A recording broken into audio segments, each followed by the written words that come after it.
नमस्कार।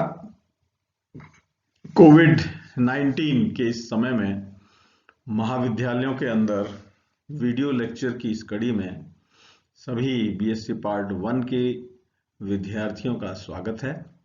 जैसा कि मैंने पिछले लेक्चर में भी आप लोगों को बताया था कि अभी महाविद्यालय कोविड 19 के कारण खुले नहीं हैं, इसलिए आपकी जो नियमित कक्षाएं नहीं हो रही हैं उस लॉस की पूर्ति के लिए ऑनलाइन वीडियो लेक्चर के माध्यम से जो आप YouTube के ऊपर चेक कर सकते हैं, देख सकते हैं, या हमारे महाविद्यालय की जो वेबसाइट है डूंगर कॉलेज की, उसके ऊपर भी आप देख सकते हैं। पिछली बार हमने मैक्सवेल के जो 4 समीकरण हैं, del dot E is equal to rho upon epsilon zero, जो मूलतः गाउस का जो नियम आपने छोटी क्लासों में पढ़ा है, जिसके अनुसार किसी भी बंद पृष्ठ से निर्गत कुल विद्युत फ्लक्स का मान उसमें उपस्थित नेट आवेश का 1 अपॉन एप्सिलॉन जीरो गुना होता है।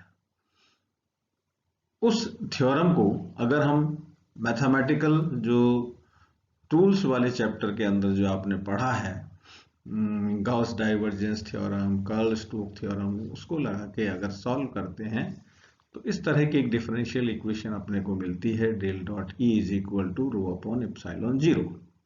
अगर फ्री स्पेस हो तो ऐसे केस में रो जीरो होगा, तो ये समीकरण हो जाएगी del dot E is equal to zero. दूसरी समीकरण मैग्नेटिज्म से संबंधित है। चुंबकीय बल रेखाओं के बारे में आपको पता है कि ये उत्तरी ध्रुव से प्रारंभ होकर दक्षिणी ध्रुव पर समाप्त होती हैं, और मैग्नेट को आप चाहे जितने छोटे से छोटे भागों में विभाजित कर दीजिए, मैग्नेट का जो मोनोपोल है वो असंभव है। हमारे पास मैग्नेटिक डाइपोल की स्टडी तो संभव है, मैग्नेटिक मोनोपोल की स्टडी संभव नहीं है। तो चुंबकत्व के लिए यह समझ लीजिए गाउस का नियम इस गणितीय स्वरूप में आता है, जिसे मैक्सवेल की दूसरी समीकरण के नाम से जाना जाता है। फैराडे के नियम को अगर हम गणितीय स्वरूप देवें तो ये समीकरण प्राप्त होती है, del cross E is equal to minus DV over D T. ये मैक्सवेल की तीसरी समीकरण है। और चौथी जो समीकरण है एम्पियर के नियम के नाम से जानी जाती है, del cross B is equal to mu zero J plus mu zero epsilon zero D E upon D T. इसे मैक्सवेल की हम चौथी समीकरण के नाम से जानते हैं। मैक्सवेल की चौथी समीकरण में ये जो लास्ट वाली टर्म आप देख रहे हैं, mu zero epsilon zero D E upon D T, अगर हम एम्पियर के नियम को गणितीय स्वरूप में लेवें, एम्पियर के नियम के हिसाब से क्या होता है कि किसी भी धारावाही चालक के चारों ओर अगर आप एक बंद लूप बनाएंगे तो उस बंद लूप में से के ऊपर जो विद्युत क्षेत्र है उसका अगर आप कर्ल कैलकुलेट करते हैं तो वो उसमें से जो प्रवाहित धारा है उसके म्यू जीरो गुना के, इस तरह की परिभाषा आपने दी थी। धारा के प्रवाह का जो कारण है वो मूलतः है मुक्त इलेक्ट्रॉन। तो जो घटनाएं मुक्त इलेक्ट्रॉनों के कारण होती हैं उनकी व्याख्या तो यहाँ पर संभव है, परंतु जो घटनाएं, तो यदि हम एम्पियर के नियम को एज इट इज गणितीय स्वरूप में देते हैं तो जो समीकरण प्राप्त होती है वो यहाँ तक होती है, del cross B is equal to mu zero J. ये समीकरण जो धारावाही चालक होते हैं, फ्री इलेक्ट्रॉन्स होते हैं, जैसे किसी भी चालक में धारा का प्रवाह, उसके कारण उत्पन्न चुंबकीय क्षेत्र, विद्युत क्षेत्र या इलेक्ट्रोमैग्नेटिक फील्ड आप कह लीजिए, उसकी व्याख्या तो यहाँ तक हो जाती है। परंतु यदि फ्री स्पेस में अपने को इलेक्ट्रोमैग्नेटिक वेव के प्रोपगेशन की बात को करनी हो तो फिर यहाँ तक की जो समीकरण है ये गणित उसको एक्सप्लेन करने में सफल नहीं होती। जैसे उदाहरण के तौर पर कैपेसिटर की दो प्लेटों के बीच में अचालक माध्यम होता है। एक प्लेट से दूसरी प्लेट तक विद्युत क्षेत्र का जो प्रभाव है वो डीसी में नहीं पहुंचता, स्टैटिक फील्ड है तो नहीं पहुंचता, परंतु एसी का प्रभाव एक प्लेट से दूसरी प्लेट तक पहुंच जाता है। तो ये बात समझ में आई कि एसी के अंदर बीच में अचालक माध्यम होते हुए भी प्रभाव एक प्लेट से दूसरी प्लेट तक पहुंच जाता है। इसके लिए एक नई अवधारणा रखी गई जिसको कि हम बोलते हैं the concept of displacement current. Without the concept of displacement current you cannot explain this type of transmission of electric field from one point to other point. So this is the more generalized view of that. हम ये कह सकते हैं, अब ये कहते हैं वैज्ञानिक लोग कि कुल जो प्रभाव है वो दो प्रकार के इलेक्ट्रॉनों के कारण है। One is free electron and other is bound electron. जो बद्ध इलेक्ट्रॉन है बीच में, जिसको हम अचालक माध्यम कहते हैं, वहां इलेक्ट्रॉन तो होते हैं पर वो फ्रीली एक जगह से दूसरी जगह मूव नहीं कर सकते, पर जो चेंजिंग इफेक्ट है एक तरफ, उसको बड़ी आसानी से दूसरी तरफ वो ट्रांसमिट कर सकते हैं। इसके लिए इस डिस्प्लेसमेंट करंट वाले जो कॉन्सेप्ट को यहाँ पर इंट्रोड्यूस किया गया। और मूल जो मुद्दा था ये कैपेसिटर से ही स्टार्ट हुआ था। When a capacitor starts charging there is no conduction of charge between the plates.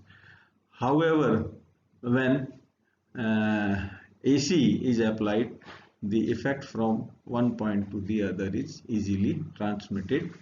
और इस डिस्प्लेसमेंट करंट को इस तरह से डिफाइन किया गया, एक current density factor JD into the surface area. और इस JD को हम इस तरह से भी रिप्रेजेंट करते हैं DD over DT, where D is the displacement vector, विस्थापन सदिश है जिसकी वैल्यू होती है एप्सिलॉन E। एप्सिलॉन उस माध्यम की परमिटिविटी है जो कि दोनों प्लेटों के बीच में उपस्थित है। तो क्या माध्यम है ये अगर अपने को पता हो, एरिया क्या है, तो बड़ी आसानी से आप इस विस्थापन धारा की गणना कर सकते हैं।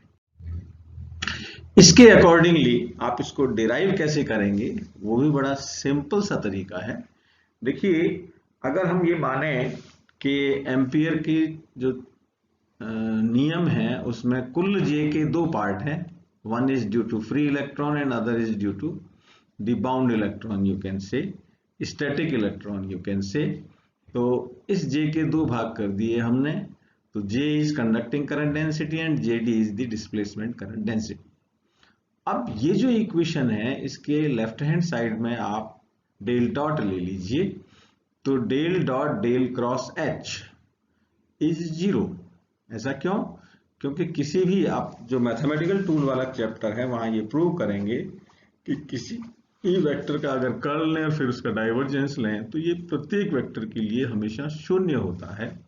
इसलिए हम del dot del cross H 0 है, ये क्योंकि H मैग्नेटिक फील्ड एक वेक्टर क्वांटिटी है। तो इस 0 को अगर हम यहाँ पे रख दें लेफ्ट हैंड साइड में, तो हमारे पास आ जाएगा 0 is equal to del dot J plus del dot JD। अब कंटिन्यूटी इक्वेशन के हिसाब से del dot J is equal to minus D rho over DT। इसको अगर हम काम में लेवें तो हमारी जो इक्वेशन का जो स्वरूप है वो इस तरह से हमें दिखाई देगा। और एक जो गाउस का नियम है उसके हिसाब से del dot D is equal to rho, पहली समीकरण में हमने अभी लिखा था del dot E is equal to rho upon epsilon. Epsilon को अगर हम इधर ट्रांसफर कर लें तो एप्सिलॉन इंटू E जो है वो D है, डिस्प्लेसमेंट वेक्टर। और यही डिस्प्लेसमेंट वेक्टर हमारा काम में आता है, और ये जब ही इफेक्टिव होता है when the electric field is varying with time. The value of JD is 0 if E is static, DD over DT। तो DD over DT की वैल्यू नॉन जीरो होगी यदि ये आपके स्टैटिक होगा, और वेरिंग होगा तो इसकी कोई ना कोई वैल्यू होगी। इस आधार पर हम बड़ी आसानी से यह समझा सकते हैं कि कैसे कैपेसिटर की दो प्लेटों के बीच में अचालक माध्यम होते हुए भी एक प्रभाव विद्युत क्षेत्र का वो दूसरे उस तक पहुंच जाता है। Thank you.